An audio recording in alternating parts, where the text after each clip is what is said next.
Good morning বন্ধুরা, তোমরা কেমন আছো? আমি ভালো আছি। আজকে হলো রবিবার, চলে এসেছি একটা ভিডিও নিয়ে। এখন বাজে ঘড়িতে 11টা বেজেই গেছে। মেয়েকে অনেকক্ষণ ধরে ডাকাডাকি করছি যে উঠে পর, আমি তাড়াতাড়ি কাজ সেরে রান্না তাড়াতাড়ি করে পুজোটা করতে হবে, যেহেতু পূর্ণিমা 4টে পর্যন্ত আছে, ওই জন্য তাড়াতাড়ি পুজো করতে হবে। বর তো সব কিছু এনে দিয়ে কাজে চলে গেছে, মিষ্টি, আম, ফুলমালা এনে দিয়ে ও কাজে বেরিয়ে গেছে। ওর আস্তে আস্তে রাত্রি হয়ে যাবে। আর আমারও উঠতে না আজকে অনেকটা দেরি হয়ে গেছে, যেহেতু মেয়ে না আজ দুদিন ধরে না রাতেরবেলা ঠিক করে ঘুমাচ্ছে না। আর ওর জন্য না আমারও ঘুমটা হচ্ছে না, জানি না কেন সারা রাত ও জেগে থাকছে, এপাশ ওপাশ করছে। আর ওর জন্য আমিও ঘুমাতে পারছি না। যত ভাবছি যে একটু সকাল সকাল উঠে যাব, তাড়াতাড়ি কাজগুলো সেরে নেবো, কিন্তু আমার না রাতে ঘুম হচ্ছে না বলে আমারও সকালবেলা উঠতে দেরি হয়ে যাচ্ছে। দিদিকে বলেছি একটু তাড়াতাড়ি চলে আসতে। রান্না নিরামিষই করবো, পনির আলুর তরকারি করব আর পোলাও করবো, যেহেতু মেয়ে পোলাও খেতে খুব ভালোবাসে, ওই জন্য পোলাও করবো। বর দুপুরে খাবে না, ও এসে একদম রাতেরবেলা খাবে। এদিকে আমার রান্না হয়ে গেছে, এই দেখো পোলাও হয়ে গেছে, তাড়াতাড়ি করেই করেছি, খুব একটা ভালো হয়নি পোলাও দেখে মনে হচ্ছে। আর এখানে হচ্ছে পনির আলুর তরকারি। বন্ধুরা, এখন বাজে ঘড়িতে 1:45। আমার রান্না হয়ে গেছে, কাজ হয়ে গেছে, দিদিও কাজ করে চলে গেছে। আমি তাড়াতাড়ি করে চান করে নিয়েছি। এই দেখো পুরো চুল আমার ভেজা, কারণ পূর্ণিমা 4টে পর্যন্ত মনে হয় পূর্ণিমা আছে, তারপরে পূর্ণিমা ছেড়ে যাবে। যেহেতু বর নেই বলে না আমার খুব অসুবিধা হচ্ছে। এখন যাবো লাড্ডুকে চান করাবো, চন্দন দিয়ে ওকে জামা কাপড় পরাবো। বর আম মিষ্টি এনে দিয়েছে, ঠাকুরকে পুজো দেবো। করতে করতে বেজে যাবে, আজকে অনেকটা দেরি হয়ে যাবে, 1:45 বাজতেই যাচ্ছে। মেয়েকে বললাম একটু লাড্ডুকে চান করি দে, ও কি বলবো, এই যে পড়াশোনা করছে, কালকে ওর পরীক্ষা আছে যেহেতু, ওই জন্য। আর এখানে বৃষ্টি হচ্ছে, রোদ হচ্ছে, বৃষ্টি হচ্ছে, মানে কী বলবো। ওই জন্য জামা কাপড় সব বারান্দায় মিলে দিয়েছি। আজকে জামা কাপড় বারান্দায় দিয়ে দিয়েছে, কালকে জামা কাপড়গুলো ওই ঘরে দিয়ে দিয়েছি। কিছু করার নেই, কতবার তুলবো, যতবার। শুধু কোনো রকমের সকালবেলা চাদরটা দুদিন ধরে ভেজা ছিল বলে সকাল থেকে মিলছি তুলছি করতে, এই চাদরটা মাত্র শুকিয়েছে। তো চলো তাড়াতাড়ি করে পুজোটা করে নিই।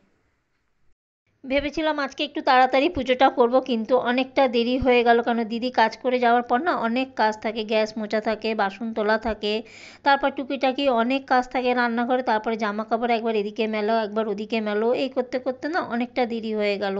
ওদিকে তো আমি ঠাকুরকে ফুলমালা দিয়ে সাজিয়ে দিয়েছি, তারপরে চলে এলাম লাড্ডুকে চন্দন মাখিয়ে চানটা করিয়ে দেবো। প্রত্যেক বৃহস্পতিবার আমি লাড্ডুকে চন্দন মাখিয়েই চানটা করাই। আর ভাবছি ওকে আজকে লালই পরাবো, লাল জামা, লাল মুকুট, লাল হার, লাল কানের, আজকে লালই পরাবো। আর ওর না পায়ের তোড়াও রয়েছে, ভাবছি আজকে ওকে পায়ের তোড়াটা পরিয়ে দেবো। এই দেখো আমার লাড্ডু সাজা হয়ে গেছে, সব লালই পরেছি আজকে। আজকে লাড্ডু দুটো হার পড়েছে। আর এদিকে আমার পুজো হয়ে গেছে, আম দিয়ে আর মিষ্টি দিয়ে পুজো দিয়ে দিয়েছি।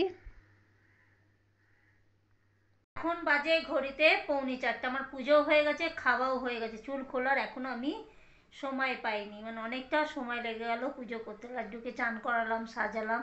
তো চলো তোমাদেরকে লাড্ডুকে দেখিয়ে দিই লাড্ডুকে কীরকম লাগছে। তোমরা অতি অবশ্যই আমাকে কমেন্ট করে জানিয়ে যে আমার লাড্ডুকে কীরকম লাগছে। দাঁড়াও তোমাদের লাড্ডুকে দেখিয়ে দিই। এই যে আমার লাড্ডু সাজুগুজু করেছে, কীরকম লাগছে তোমরা অতি অবশ্যই কমেন্ট করে জানিও যে আমার লাড্ডুকে কীরকম লাগছে। ঠিক আছে, লাড্ডু বন্ধুদের জিজ্ঞাসা করো যে আমাকে কীরকম লাগছে, তোমরা অতি অবশ্যই কমেন্ট করে জানিও, বলে দাও বন্ধুদেরকে।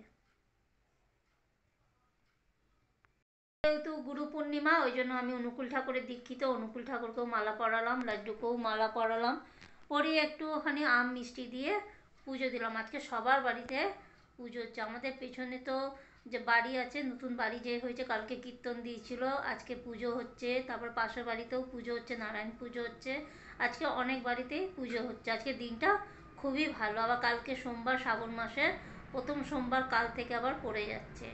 আমি উপোস করি না, আমার বোন উপোস করে, বোনের বর উপোস করে, আমার জায়ের মেয়েরা উপোস করে, আমি করি না।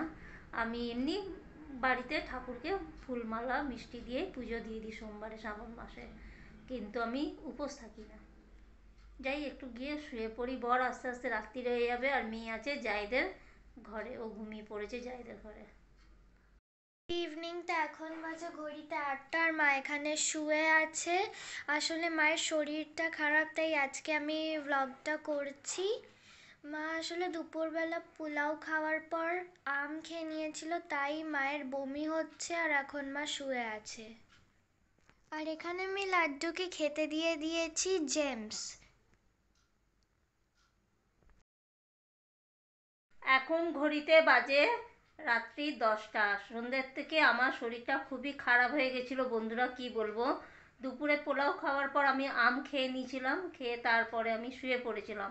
হঠাৎ মানে সন্ধেবেলা 6:45 থেকে আমার এত গা গোলাচ্ছিল যে কি বলবো, মানে বমিও হয়েছে। সেই জন্য আমি আর ভিডিও করতে পারিনি, শুয়েই পড়েছিলাম। মেয়ে ভিডিও করেছে সন্ধেবেলা 8টার সময়, ওমনা ভিডিওটা করেছে, করে লাড্ডুকে খেতেও দিয়ে দিয়েছিল। কিন্তু আমি ভাবলাম না, এখন আমাকে উঠতেই হবে। মেয়ে আমাকে উঠতে দিচ্ছিল না, বলছিল তুমি ঘুমিয়ে থাকো। আমি বললাম না, কেন দুপুরে যে খেয়েছিলাম সেই দুপুরে বাসনগুলো পড়ে রয়েছে, লাড্ডুকে দুধ বিস্কুট দিতে হবে, আমাকে উঠতেই হবে। কারণ ওর বাবা সেই সকাল 8:30টার সময় কাজে বেরিয়েছে, এখনও পর্যন্ত আসেনি। ওর বাবা এত খেটে খুঁটে এসে সেই দুপুরে বাসন মাজবে, সে লাড্ডুকে খেতে দেবো, ওর আস্তে আস্তে বেজে যাবে সেই 10:30। ওই জন্য কষ্ট হচ্ছিলো, মানে উঠতে পারছিলাম না, তাও উঠে লাড্ডুকে খেতে দিলাম। আর দুপুরে যা বাসন ছিল সব মাজা ঘষা করলাম। আর সন্ধেবেলা ভিডিও করার জন্য বাবু thank you, Babu thank you, thank you. আমি আইসক্রিম খাবো। ও ভিডিও করে দিয়েছে বলে ওকে আইসক্রিম দিতে হবে, চিন্তা করতে পারছো তোমরা? হ্যাঁ, ঘুষ। হুম, ঘুষ, ঘুষ দিতে হবে। কিসের ঘুষ? Ice cream ice family pack. Family pack? হুম, ফ্যামিলি প্যাক? বিড়ালটা মেয়া মেয়া করেই যাচ্ছে সকাল থেকে। আর দুটো বিড়ালের বাচ্চা, এ মানে ছোট্ট ছোট্ট, পেছনে আমাদের ওখানে শুধু মেয়া মেয়া করছে। বাবু দিস না ফেভিকলগুলো।